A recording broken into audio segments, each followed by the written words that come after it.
So good afternoon everyone. Today, I am going to be discussing three different kinds of theories. We have the interactional theory, self-control theory, and lastly is the culture deviance theory. So let's first discuss the interactional theory. Interactional theory was proposed by Thornberry in the year 1987. So from the word interactional, meron tayong nakikita dyan na word na interaction. Meaning, this is the connection or relationship of the people, how the people in a society or in a community connect with each other, parang socialize with each other. So, what is interactional theory? Interactional theory, this is the main focus of the interactional theory, the weakening of social bonds to conventional society. Meaning, in social bonds, it has elements na kung saan naging factors ng interactional theory. Later on, i-discuss ko yung mga yon. And sabi dito, if one of these weakens, kung humina or bumaba ang isa sa mga social bonds na ito, ang mga social bonds, elements ng social bonds, is nagre-result ito ng criminality. So, interactional theory, it is how the relationship of people and the community, or relationship of people and the society weakens.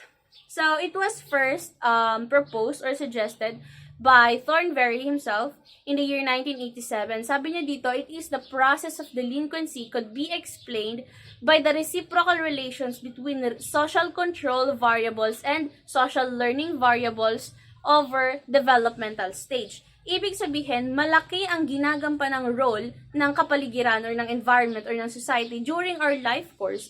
Dahil dito natin natututunan yung iba't ibang patterns ng pag-uugali or iba't ibang patterns ng behavior na kung saan kapag nagkaroon ng conflict, hindi ito matututunan in a good way.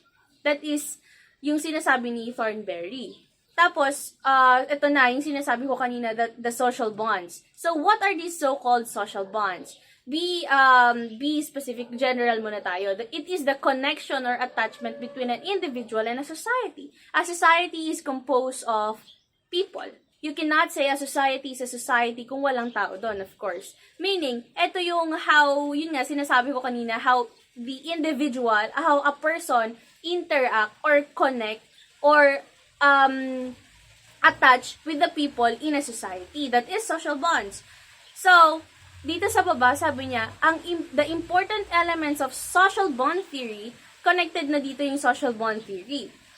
And it is the affecting factors of interactional theory of crime causation, meaning the social bond theory has different elements na naging affecting factors or naging the interactional theory referred to it as a factors kung bakit nagkakaroon ng iba't ibang criminal behavioral patterns ang isang tao, and kung hindi ito natutunan in a good way, it may result to criminality. So, ano nga ba ito? Sabi niya dito sa baba, interactional theory of crime causation.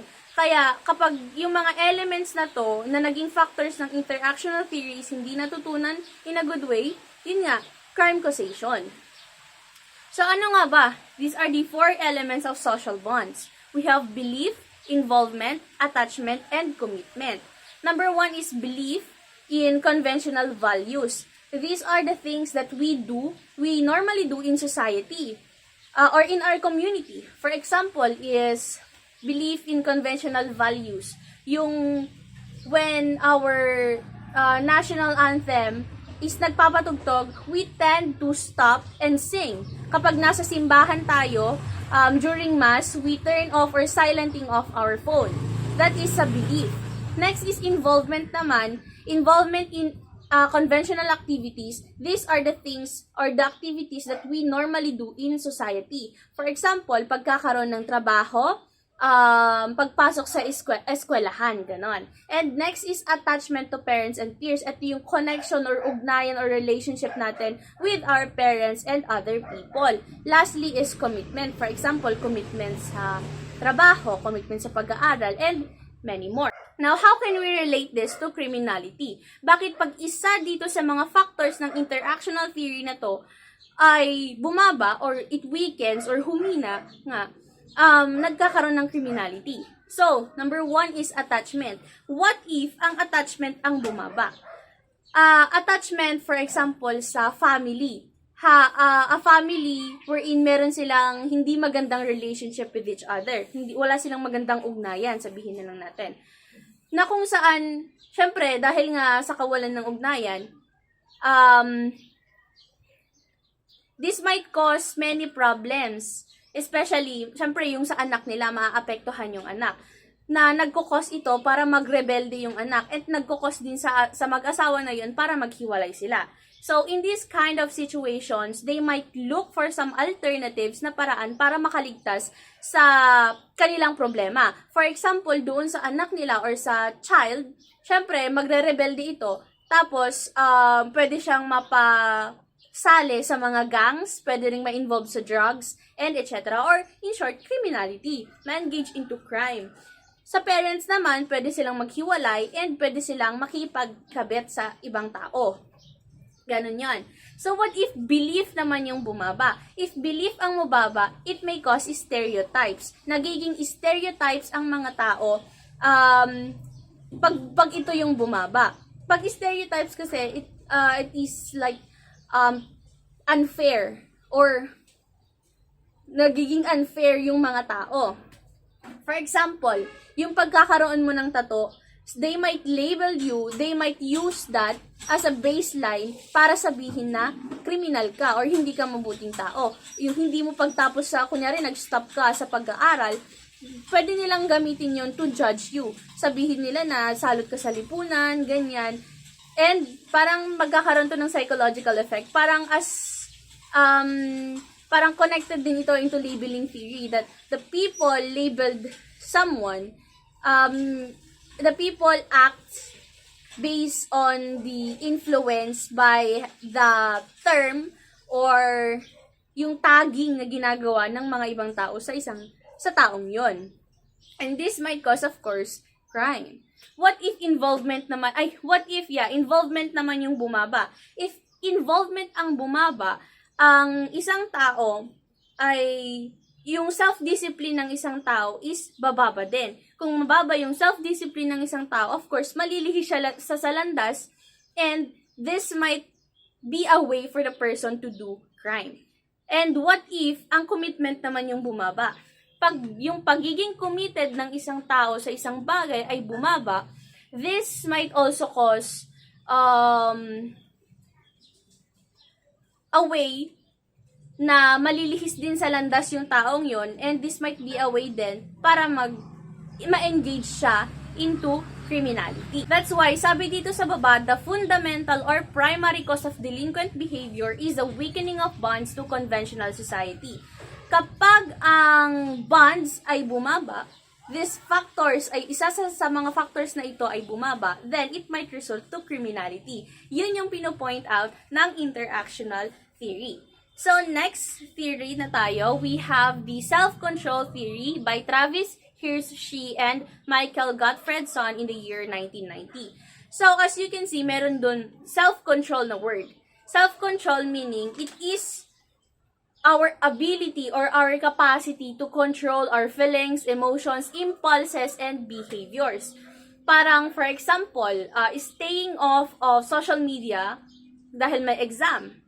You're controlling yourself na wag mag-cellphone or gumamit ng kahit anong gadgets para makafocus ka. It is somehow connected into parang disciplining yourself. And eto na. So, what is self-control theory? It is a criminological theory about the lack of individual self-control as the main factor behind criminal behavior. Ang ibig sabihin nito, ito na yung main niya. Ito na yung pino-focus niya. Ito na yung pino-point out niya or yung main point ng theory na ito. If a person does not have the ability to control his or her emotions, behavior, attitudes, or impulses, then this person will more likely to develop criminal behavior or develop criminal behavior and will more likely to engage in crime. Yun na yung pino-point out niya. Kung ang person is walang self-control, hindi niya alam on how to control things, wala siyang ability or capacity to control his or her behaviors, impulses, attitude, feelings, emotions, ganyan, then this might result to a person could be engaged in criminality. But next is how. So, next is how. Paano? Dito, meron yung idea ni Mr. Gottfredson and ni Mr. Hershey na ang taong may lack of self-control and high self-control.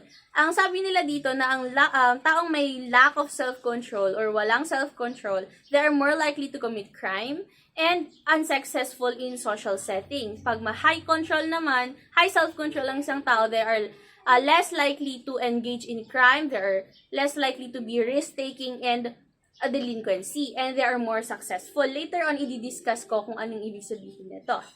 So, dito naman, before the age of 10, if ang isang bata is, of course, bata, is nasa age na siya ng bago siya mag-10, nade-develop na kasi ang tinatawag na self-control. But, there are factors kung paano ito nade-develop at hindi nade-develop. Meron tayo ditong ineffectually parented and better parenting.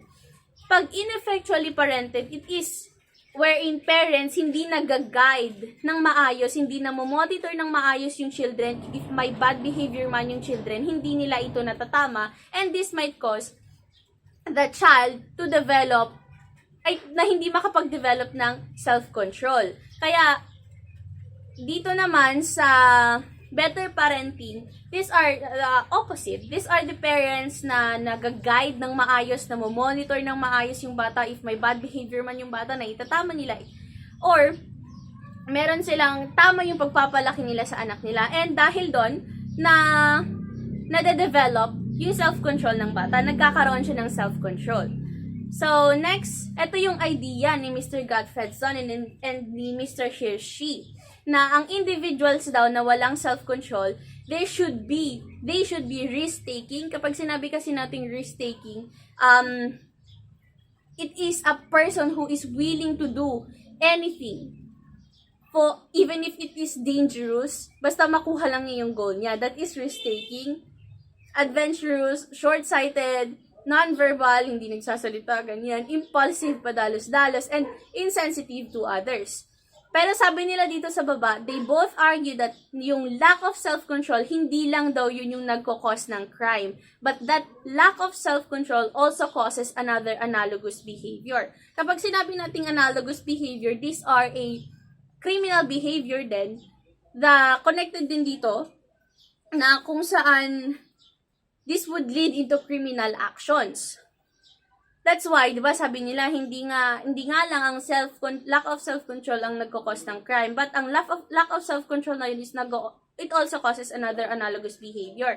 Kaya dito sabi nila sa baba, under generality postulate, individuals lacking in self-control are insensitive and are risk-taking. Yun yung idea, di ba, ng ang taong walang self-control, they are insensitive and risk-taking. But etong dalawang to, ang walang self-control na to, or ang taong may ganito, or ang individual na insensitive and are risk-taking, they are also more likely to experience problems na kung saan it would lead also into criminality. Hindi lang dahil insensitive, risk-taking, criminality agad yon yung result niya, yung magli-lead siya into criminality. But, yung pagka-insensitive and pagka-risk-taking na yon, it also causes another problems. Which is, pag insensitive daw or risk-taking yung isang tao,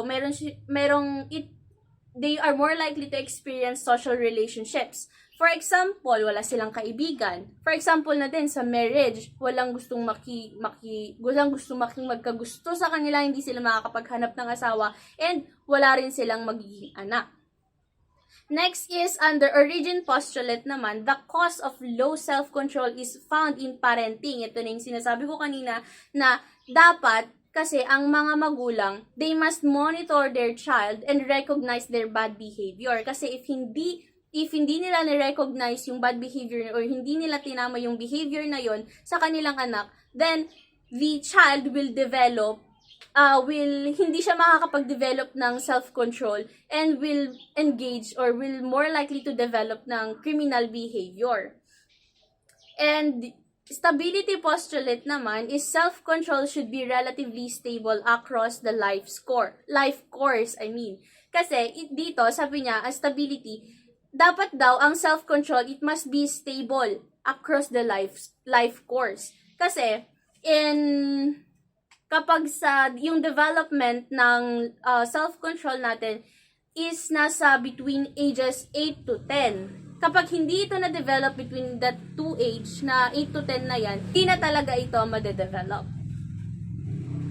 Last theory is the culture deviance theory by Clifford Shaw and Henry Mackay in the year 1930. So, what is culture deviance theory? Culture deviance theory is the combination of the elements of both strain theory and disorganization theory. Pag kasi sinabi natin strain, it is the failure to achieve your goal. Failure to achieve your goal na kung saan madami kang kakulangan kaya hindi mo na-achieve yung needs and wants mo. And disorganization naman, for example, is in an organization, is pinaalis ka dahil hindi mo na-meet yung standard nila and hindi nag-fit yung sarili mo doon. Now, dahil nga pinaalis ka, sabi dito sa baba, in order to cope with social isolation, which is loneliness, and economic deprivation, it is, pag sinabi nating economic deprivation, it is our inability to have resources for day-to-day life. Members of lower class, yun yung tawag sa kanila, lower class or lower status person, they create independent subculture. Dito na papasok yung tinatawag na subculture. Kapag ang subculture kasi, they have major roles in shaping an individual's behaviors or attitude. Kapag kasi sinabi nating subculture, it is a group within a larger society that have their own distinct rules, behaviors, and beliefs. Yung sabi dito sa baba, with its own set of rules and values. But, yung distinct rules, values, and beliefs nila is naiiba sa mainstream culture or sa larger society. Na kung saan, sabi dito, members of those subculture, they may engage in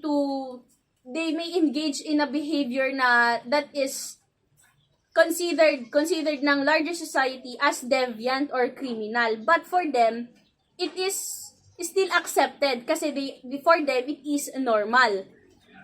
Kaya sabi dito sa baba, that often conflict with criminal laws. Yung mga rules, behaviors, or beliefs nung subculture na yon na naiiba sa larger society, syempre, they tend to think that it is acceptable or normal for them. For example na lang, sabi dito, for example na lang yung pagiging kriminal or pagkakaroon ng deviant behavior. Sabi nga natin, is, syempre, for the larger society, it is considered as masama. Kasi hindi yun yung beliefs, rules, and values ng larger society na yon. So, they considered it as hindi normal, masama. It is unlawful act. But for them, yun nga, para sa kanila is good behavior or hindi naman good, parang normal and is still accepted for them. Kaya sabi dito sa likod, sa next slide is the major tenet of culture deviance theory is that conformity of the prevailing cultural norms of lower class society causes crime, and lower class subculture has unique set of values, beliefs, which are invariably in conflict with conventional social norms. Dahil, yun nga, sabi ko kanina, yung mga paniniwala, beliefs, and values ng mga members ng subculture na ito ay accepted nila as yung mga deviant behaviors or deviant or criminal behaviors nila is still accepted as normal, but for the larger society is hindi. Kaya yun, nagkakaroon ng conflict. That is the 3 different types of theories. Thank you!